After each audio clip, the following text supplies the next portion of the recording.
Hi எல்லாருக்கும் வணக்கம். நான் உங்கள் பிரியங்கா. இன்றைக்கி நம்ம லெட்ஸ் ஹியர் இட் மச்சில் பார்க்க போகிற ஸ்டோரி ஒரு ராஜா இளவரசருடைய ஸ்டோரி. பொதுவாகவே ராஜா இளவரசர் ஸ்டோரிஸ்னால் எல்லாருக்குமே ரொம்ப பிடிக்கும். கேட்க நல்லாயிருக்கும், ரொம்ப இன்ட்ரெஸ்டிங்கான ஒன்றா இருக்கும். அந்த வகையில் இந்த ஸ்டோரியும் உங்களுக்கு இன்ட்ரெஸ்டிங்காக இருக்கும்னு நினைக்கிறேன். ஸ்டோரிக்குள்ளே போகலாமா? ஒரு ஊரில் ஒரு ராஜா இளவரசர் இருந்தாங்க. இளவரசர் ஒரு நாள் வீட்டில் தனியாக இருந்த பொழுது ஒரு குட்டி எலி ஒன்று இந்த பக்கம் அந்த பக்கம் ஓடி அவரை வேலையே செய்ய விடாமல் ரொம்ப டிஸ்டர்ப் பண்ணிகிட்டே இருந்துச்சு. அந்த குட்டி எலியை பிடிக்கிறதுக்கு இளவரசர் தங்கிட்ட இருந்த வாளை வச்சு தாக்க முயற்சி பண்ணார். இளவரசர்கள்னால் அவங்களுக்கு வாள் வித்தை பயிற்சி மற்ற எல்லா கலைகளுமே தெரிஞ்சிருக்கும் இல்லையா? அந்த வகையில் தான் இளவரசர் தங்கிட்ட இருந்த வாளை வச்சு அந்த எலியை தாக்க முயற்சி பண்ணார். ஆனால் அந்த எலி இளவரசர்கிட்ட மாட்டவே இல்லை. அவர் அவ்வளோ முயற்சி பண்ணியுமே இளவரசர் ரொம்ப சோகமாயிட்டார். ராஜா அந்த நேரத்தில் அரண்மனைக்கு வந்தார். சோகமாக இருந்த இளவரசரை பார்த்து, ஏன் சோகமாக இருக்கீங்க, என்ன நடந்துச்சுன்னு கேட்டார். இளவரசர் நடந்த எல்லாத்தையுமே சொன்னார். ஒரு குட்டி எலி ஒன்று ஓடிட்டே இருந்துச்சு. அது என்னோடய வாளை வச்சு நான் தாக்க முயற்சி பண்ணேன். ஆனால் அது என்கிட்ட மாட்டவே இல்லை. அது என்னை வேலை செய்ய விடாமல் ரொம்ப டிஸ்டர்ப் பண்ணிகிட்டே இருந்துச்சு. எனக்கு என்ன பண்ணுறதுன்னே தெரியல. அதனால தான் நான் சோகமாக இருக்கேன், அதை பிடிக்க முடியலையேன்னு அப்படின்னு சொன்னார். ராஜா அந்த குட்டி எலியை பிடிக்கிறதுக்கு எதுக்கு நமக்கு இவ்வளோ பெரிய வாள், அதுக்கு நம்ம அரண்மனையில் இருக்க பூனைகள் எல்லாமே போதுமே அப்படின்னு சொன்னார். அரண்மனையில் இருந்த எல்லா பூனையும் வரவழைக்க சொன்னார். எல்லா பூனையும் வரவழைக்கவும் பட்டுச்சு. எல்லா பூனையாலையும் ட்ரை பண்ணியும் அந்த எலியை பிடிக்கவே முடியல. இளவரசர் ராஜா 2 பேருமே சோகமாயிட்டாங்க. அரண்மனை ராஜா சபைனா மந்திரிகள் காவலர்கள் எல்லாருமே இருப்பாங்க இல்லையா? அந்த மாதிரி இந்த சபையிலையும் இருக்காங்க. அங்கே இருந்த மந்திரி ஒருத்தர் ஒரு ஐடியா ஒன்று சொன்னார். லண்டனில் இருக்க பூனைகள் எல்லாம் வரவழைக்கலாம், அதெல்லாம் வரவழைச்சா கண்டிப்பாக இந்த எலியை பிடிச்சிடலாம் அப்படின்னு சொன்னார். ராஜா இளவரசர் 2 பேருமே சரி ஓகே, இந்த ஐடியாவை நம்ம ட்ரை பண்ணி பார்க்கலாம், லண்டன்லேருந்து பூனைகளை வரவழைக்கலாம் அப்படின்னு லண்டன்லேருந்து வரவழைக்க சொன்னாங்க. அந்த பூனைகள் வரவழைக்கப்பட்டும் அதால் எலியை பிடிக்கவே முடியல.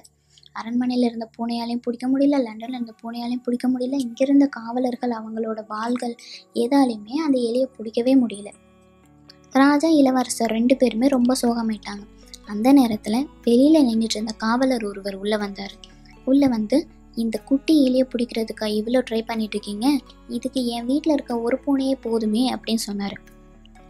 ராஜாவுக்கு ரொம்ப கோபம் வந்துருச்சு. அது எப்படி, அரண்மனையில் இருக்க பூனையாலே முடியல, லண்டன்லேருந்து வரவழைக்கப்பட்ட பூனையாலே முடியல, ஆனால் உன் வீட்டில் இருந்த ஒரு பூனை மட்டும் எப்படி பிடிக்க முடியும் அப்படின்னு கேட்டார். ஆனால் அந்த காவலர் ரொம்ப கான்ஃபிடென்ஸாக சொன்னார், என் வீட்டில் இருக்க பூனையால் கண்டிப்பாக பிடிக்க முடியும், நீங்கள் ஒரு தடவை வேணால் ட்ரை பண்ணி பாருங்கள் அப்படின்னு சொன்னார். சரி ஓகே அப்படின்னு இளவரசர் சொன்னார். அந்த பூனையை கூட்டிகிட்டு வர சொன்னாங்க. அந்த பூனையும் கூட்டிகிட்டு வந்தாச்சு. அந்த பூனை ஒரே தாவலில் அந்த எலியை பிடிச்சிருச்சு. அரண்மனையில் இருந்த அத்தனை பேரும் ஆச்சரியமாக பார்த்தாங்க. இவ்வளோ பூனையால் ட்ரை பண்ணியும் முடியல, ஆனால் இந்த ஒரு பூனை ஒரே தாவலில் எப்படி பிடிச்சிச்சு? எல்லாருக்கும் ரொம்ப ஆச்சரியம்.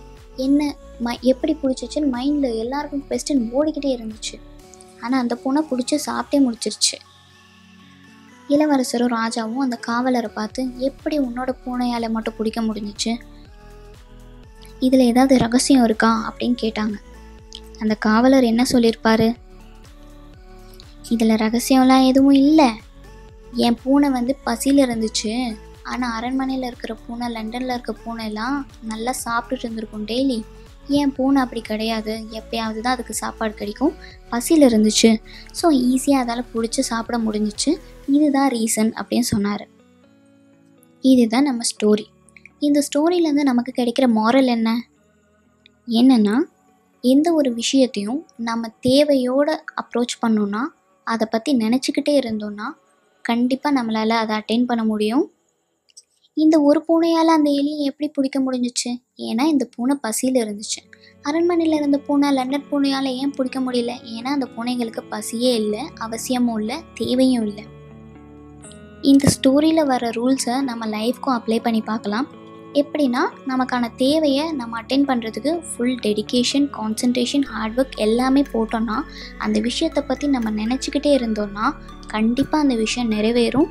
இதை நீங்களும் எல்லோரும் ட்ரை பண்ணி பாருங்கள். Hard work never fails.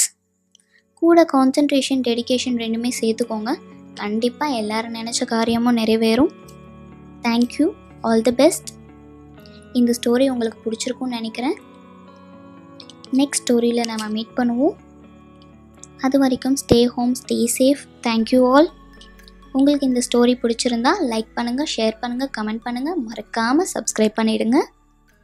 By bye friends.